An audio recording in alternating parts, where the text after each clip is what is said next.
So on this Shabbat, Rabbi Keller and I, without having rehearsed at all, will begin, complete, and there may even be an encore of Andrew Lloyd Webber's Joseph and the Amazing Technicolor Dreamcoat. Rabbi Keller will be playing the role of narrator, Pharaoh, all 12 brothers,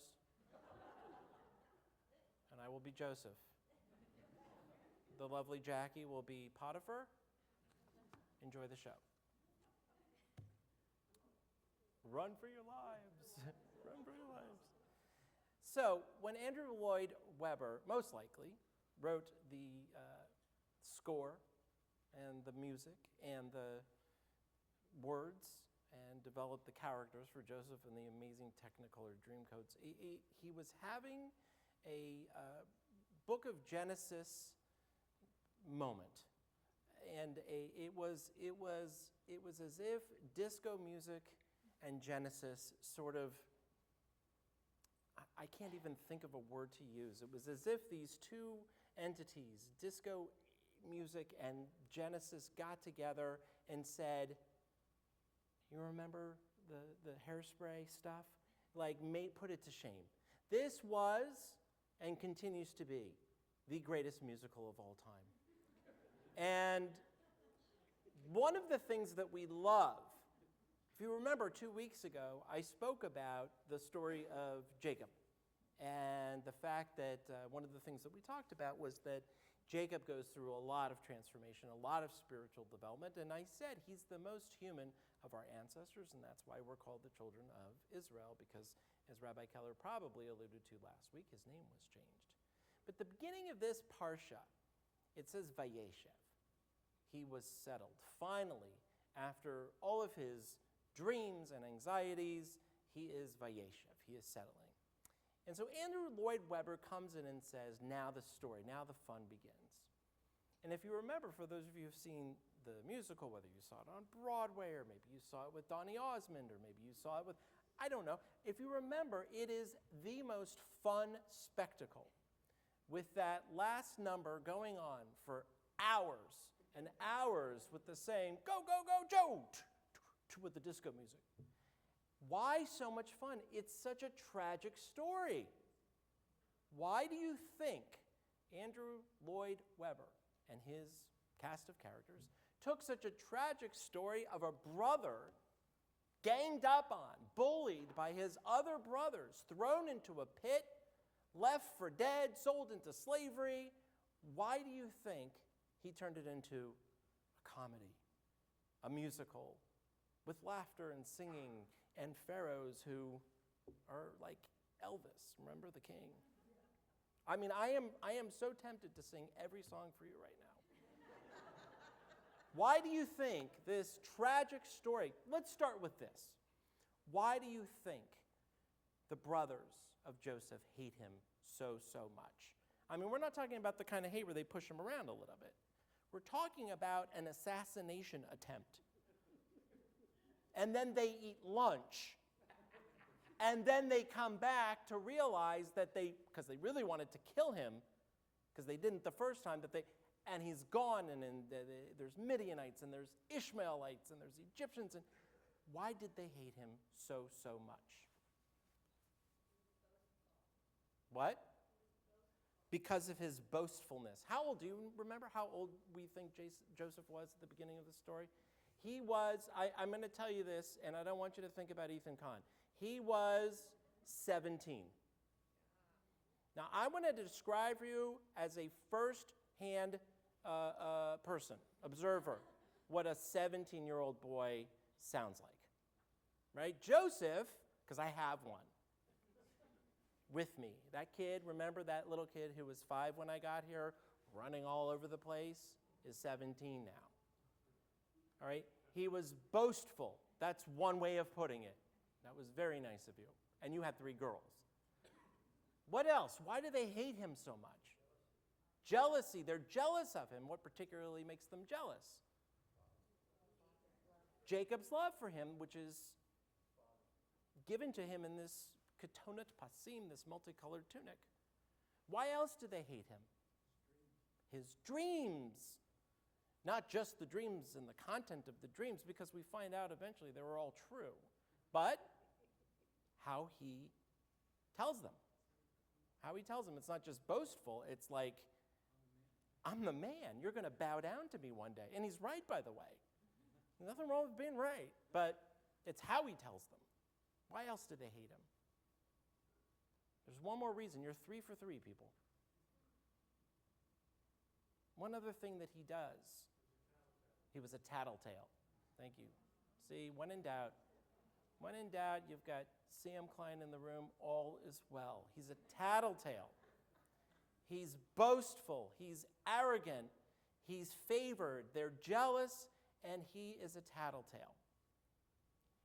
They hate him.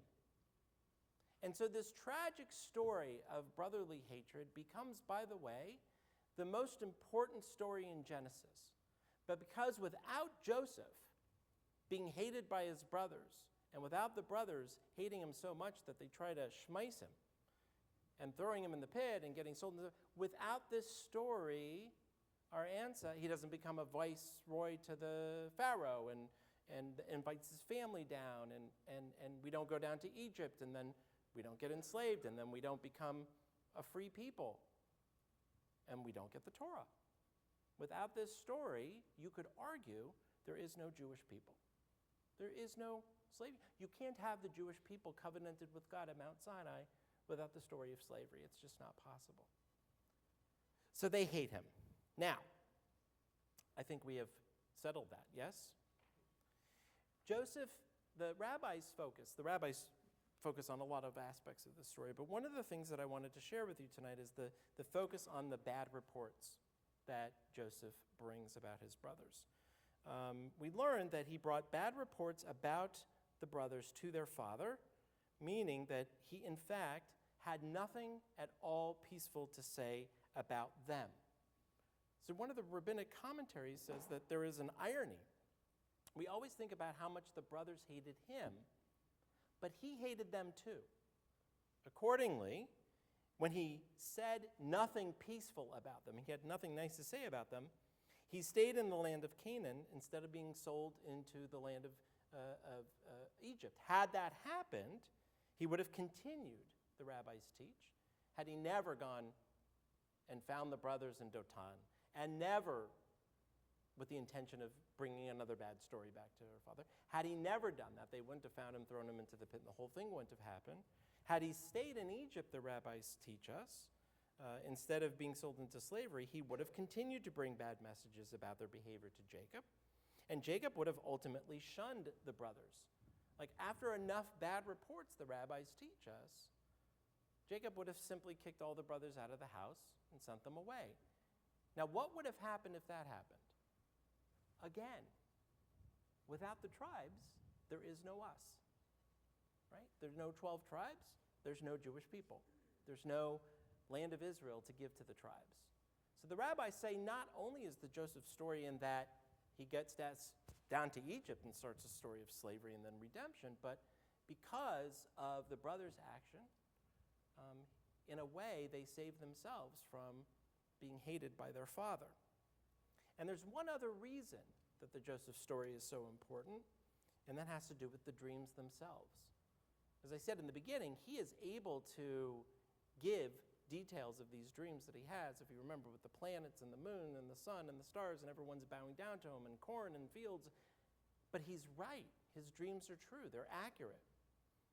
And yet, it's the way that he tells the dreams, how boastful he is, how cocky he is. One of the things that's very interesting, however, about Joseph is that he tells the dreams not from his own perspective.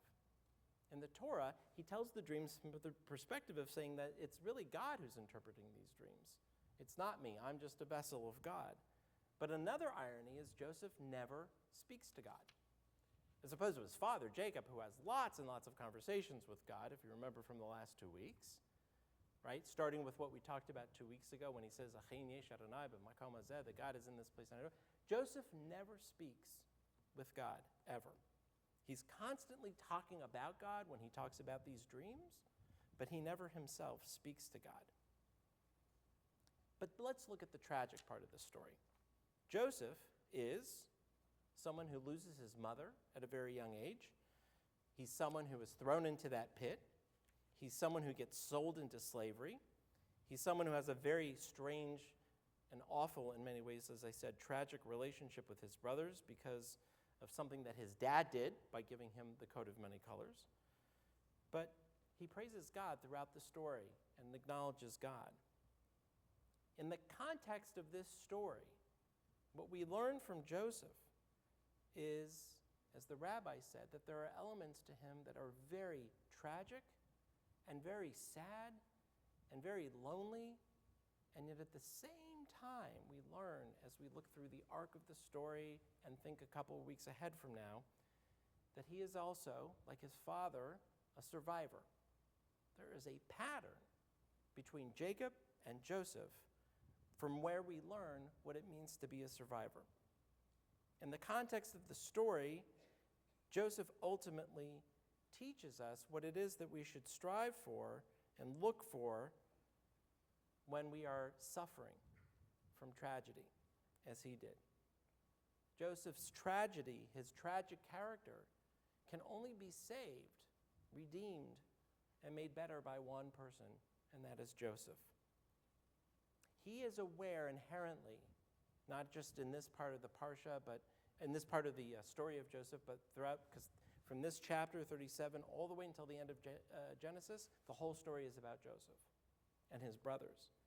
From him we learn that we should be aware that good can come from bad, that we should know that we have a destiny that is bigger than ourselves. That's the constant reflection on God.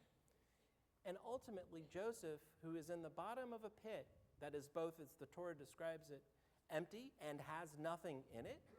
There is a redundancy in the description, which our bar mitzvah is going to talk about tomorrow, that he can still, in the bottom of that pit, see God in the absence and tragedy and aloneness and the loneliness of his losses. This is what makes Joseph so significant and actually makes him not so tragic. I want to reflect on this, and then I want you to do the following throughout this Shabbat. We've had a terrible week again in the United States. Terrible week. Another terrible week. And it seems like there will be no end. It really seems, if you listen to everyone and you read everything, and you get past the histrionics, and you get past the fear-mongering, and you get past all that, that there's not an end in sight to the kind of tragedy we are witnessing and experiencing around us. But maybe, we can get through these very dark days, not just days that are literally dark. The shortest day of the year is coming up in just a few days. So the days are getting darker, not just literally, but spiritually.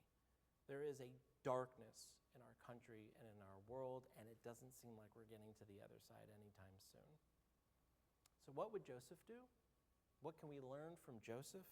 Someone who experiences that tragedy, someone who feels that feeling of loneliness and longing and suffering and tragedy that we feel, that feeling that we have inside of ourselves that something is very fundamentally wrong and dark and broken in our world. We have to think about destiny. We have to think about destiny, and remember, we are not the first people in the history of the world to have experiences such as the tragedies we've experienced in San Bernardino, in Colorado, in Paris, that seem to be once a week. You don't know when it is now that you're going to turn on the news, and there it is. And because of the 24-hour news cycle, see it as it happens. Think about looking at this world around us, this darkness, through the lens of Joseph. That is to say, we may feel right now, I know I do, that we are at the bottom of a pit, that we are lost, that we are lonely, and that the world around us is off-center. And remember the words, remember what it is that Joseph teaches us, that there is a God of justice, and a God of goodness, and a God of peace, and that God may not talk to us like that God talked to our ancestors. Joseph had to reconcile the fact that he had a faith that was strong, not based on his own interactions, but those of his Father. That we should remember that that God of goodness and justice and peace is always with us, even when we are in the moments of darkness, as we are right now, the physical and the symbolic, the spiritual. Joseph says something very significant. In the bottom of that pit, in that messy, messy place that we are in right now, he looks to his brothers and says, have no fear. Have no fear. I'm not a substitute for God. Have no fear. Remember when the brothers are in Egypt and they're worried. Remember, this is at the end of the story when the brothers are worried that Joseph's going to schmice them because Jacob has just died.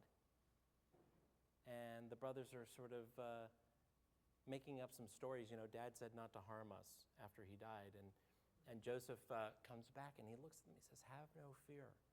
Have no fear. Am I a substitute for God? He said. You intended me harm. God intended it for good, so as to bring the present result, that survival of many people. And so fear not. I will sustain you and your children. It is a scary, dark world. But we should learn from Joseph, who knew from scary and dark and empty. Have no fear. God is with us. Goodness will prevail. Ultimately, it has to. Compassion will prevail. Anger will not, and hate will not, and jealousy will not. The light will come. That's what we learn from Joseph, and that's something that we need to pay attention to as the world around us appears to be crumbling. That there is a light, and there is goodness, and it is bigger than us, and it is beyond our comprehension, but it is there. And we will get through this. We will get to the other side of it. And like Joseph, Alavai, we will be able to say to our children and to their children, fear not, for God and goodness and compassion will sustain you and your children. Shabbat shalom.